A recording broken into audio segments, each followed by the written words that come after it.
جائے۔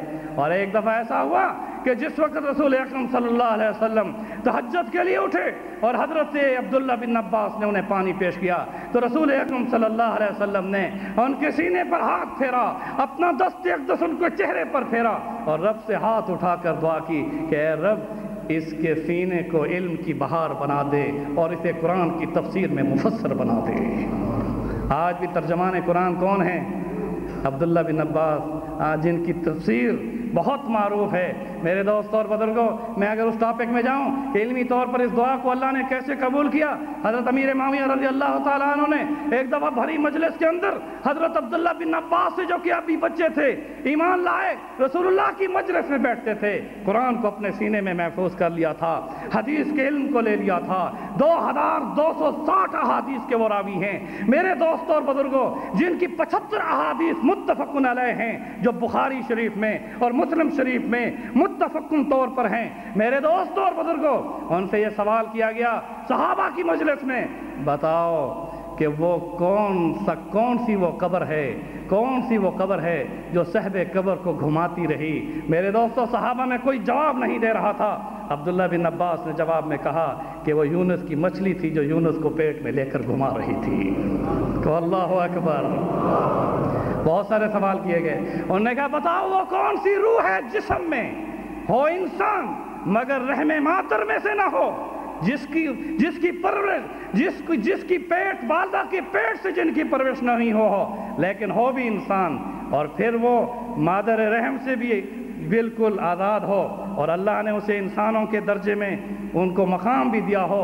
تو عبداللہ بن عباس نے فوراً کہا آدم وہ ہیں کہ جن کا چہرہ رب نے بنایا، حوا وہ ہیں جو بغیر ماں کے آدم کی پسلیوں سے پیدا ہوئی۔ کہ اللہ اکبر۔ ان پرویزیوں کو یہ جواب کہ جو یہ کہتے ہیں کہ آدم کوئی ایک انسان اور فرد واحد نہیں تھے، میرے دوستو آدم کا وجود حق ہے یا نہیں؟ بولو۔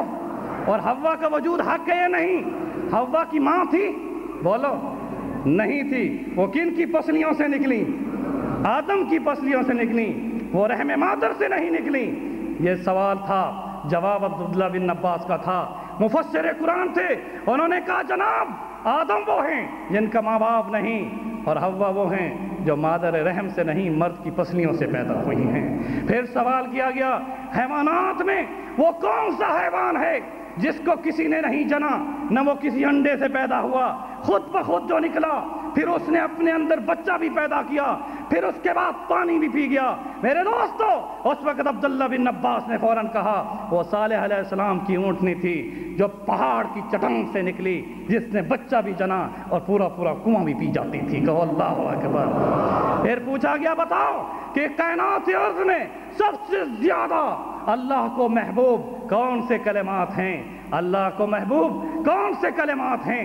عبداللہ بن عباس جو قرآن کے مفسر تھے، حدیث کے محدث تھے، جو فقہ میں فقیہ تھے، جن کو تینوں دعائیں رسول اللہ صلی اللہ علیہ وسلم کی ملی تھیں، انہوں نے کہا کہ اس سے بڑھ کر کوئی افضل کلام نہیں جو قرآن سے بھی ملتا ہے، حدیث سے بھی ملتا ہے، رب کے فرشتے بھی اس کی تسبیح کر رہے ہیں۔ کہو سبحان اللہ، کہو سبحان اللہ، والحمدللہ، ولا الہ الا اللہ، واللہ اکبر، ولا حول ولا قوت الا باللہ العلی العظیم۔ یہ معمولی کلمات نہیں۔ ایک کافر، 100 سال کا کافر، جب وہ یہ کہتا ہے لا الہ الا اللہ، کہو لا الہ الا اللہ، اس کے گزشتہ سارے گناہوں کو معاف کر دیا جاتا ہے۔ اور ایک مومن جب ایمان کے ساتھ اس کا ذکر کرتا ہے تو قیامت کے دن 14ویں کے چاند کی طرح روشن ہو کر اٹھے گا انشاءاللہ۔ میرے دوست اور بزرگوں، اپنے چہروں کو سنت کے نور سے منور کرو۔ میں کیسے اب اس مجلس میں کس پر نظر ڈالوں؟ کہاں ہے عبداللہ؟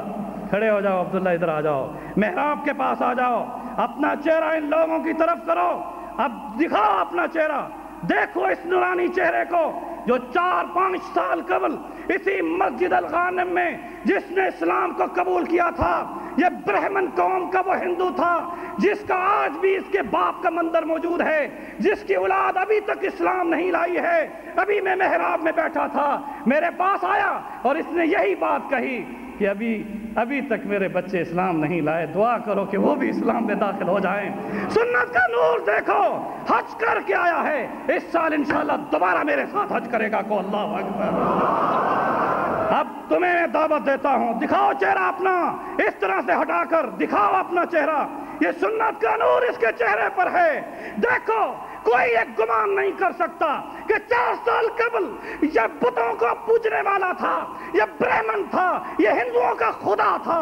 آپ جانتے ہیں کہ ہندوؤں میں جو قوم جو ہے وہ ہے جو نچلی درجے کی قوم ہے شودر، وہ برہمن کو رب مانتی ہے، برہمن کو خدا مانتی ہے۔ اس نے ان سونے کی انبار کو لات ماری۔ مجھے اس نے حالات بتائے، ہمارے پاس کتنی نظر و نیاز یہ کہتے ہیں آیا کرتی تھیں، ان بتوں پر لوگ اپنے زیور نچھاور کر جاتے تھے۔ اس نے بچوں کو چھوڑا، باپ کو چھوڑا، ماں کو چھوڑا، اسلام قبول کیا۔ اب تک یہ اپنی دہلی میں نہیں جا سکتے، کیونکہ انہوں نے کہا ہوا ہے ہندوستان میں قدم رکھو گے تو تمہیں مار دیا جائے گا۔ لیکن یہ بات ذہن نشین کر لو، میں اس کی شان میں نہیں، اسلام کی عظمت کا نشان بتا رہا ہوں۔ اگر اے نسلی مسلمانوں اسلام پر عمل پیرا نہیں ہوگے تو یاد رکھو پھر ان ہندوؤں میں، سکھوں میں، یہودیوں اور نصرانیوں میں رب مسلمان بنا کر عبداللہ جیسا پیدا کر دے گا۔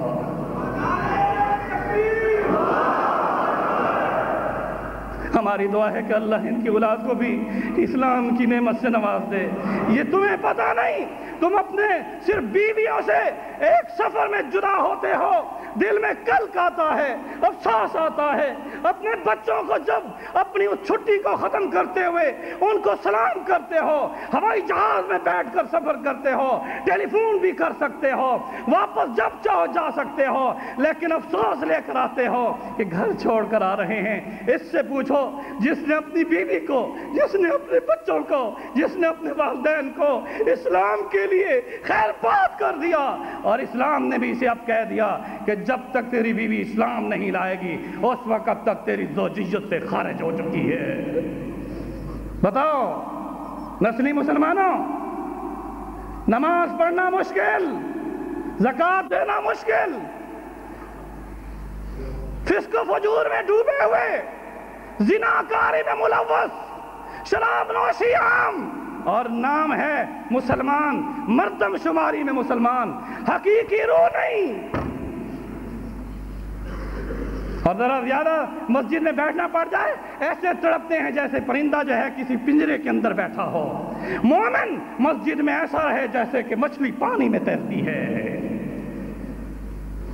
اپنے ایمانوں کا اندازہ اس وقت کر لیا کرو کہ جب عبادت میں تمہیں کوفت ہو، جب مسجد میں تم بیٹھے ہوئے اپنے آپ کو یہ سمجھو کہ میں بند بیٹھا ہوں، تو میرے دوستوں میں حلفیہ کہہ رہا ہوں، جو ایمان کی مجلس میں بیٹھے ہوئے اپنے آپ کو چھڑانے کی کوشش کرے وہ اپنے نفاق کے بارے میں سوچے کہ کہیں اس کے دل میں نفاق تو نہیں۔ اپنا ٹیسٹ خود لے لیا کرو۔ ہاں، ویڈیو فلموں میں 2 گھنٹے سنو گے بیٹھو گے، کشتیوں میں اور دیگر فنکشنوں میں گھنٹوں بیٹھے ہوئے تمہاری ٹانگیں نہیں سوجیں گی، کھڑے ہو کر تم جو ہے جناب پلوانوں کی کشتیاں دیکھو گے، مگر دین کا درس ایئر کنڈیشن مسجدوں میں، گرمیوں میں، سردیوں میں ہیٹر لگی ہوئی اس مسجدوں میں جہاں پر ہوا ٹھنڈی نہیں آتی، بہترین موسم کے ساتھ، لاؤڈ اسپیکر کے ساتھ، اچھے قالینوں پر بیٹھ کر انتظام ہو، وہاں درس قرآن سننے کے لیے جسم کو بیٹھنے میں بوجھل محسوس کرتی ہے۔ حق سنتے ہو، حضرت عباس کو سننا چاہتے ہو، اپنے اوپر پہلے لاؤ۔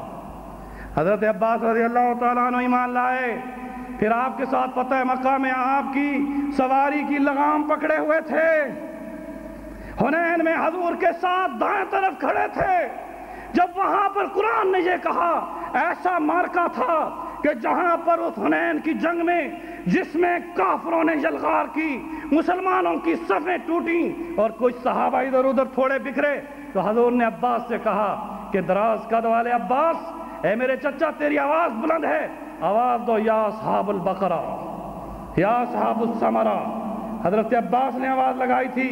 میرے دوستو، وہ ایک خاندان جو مکہ سے مدینہ ہجرت کر کے آیا، جس کے 10 بیٹے اس ہجرت میں ساتھ آئے تھے، میں بڑے دعوے کے ساتھ کہہ رہا ہوں، ایک گھر میں پلنے والے ام فضل کے بیٹے جن پر صحابہ رش کیا کرتے تھے، حضور کے چچا زاد بھائی تھے، عبداللہ بن عباس فوت ہوئے تو اسلام کی تبلیغ کرتے ہوئے طائف میں فوت ہوئے، حضرت قاسم حضرت قسم شہید ہوئے تو جناب وہاں پر آج بھی سمرقند میں ان کی قبر موجود ہے۔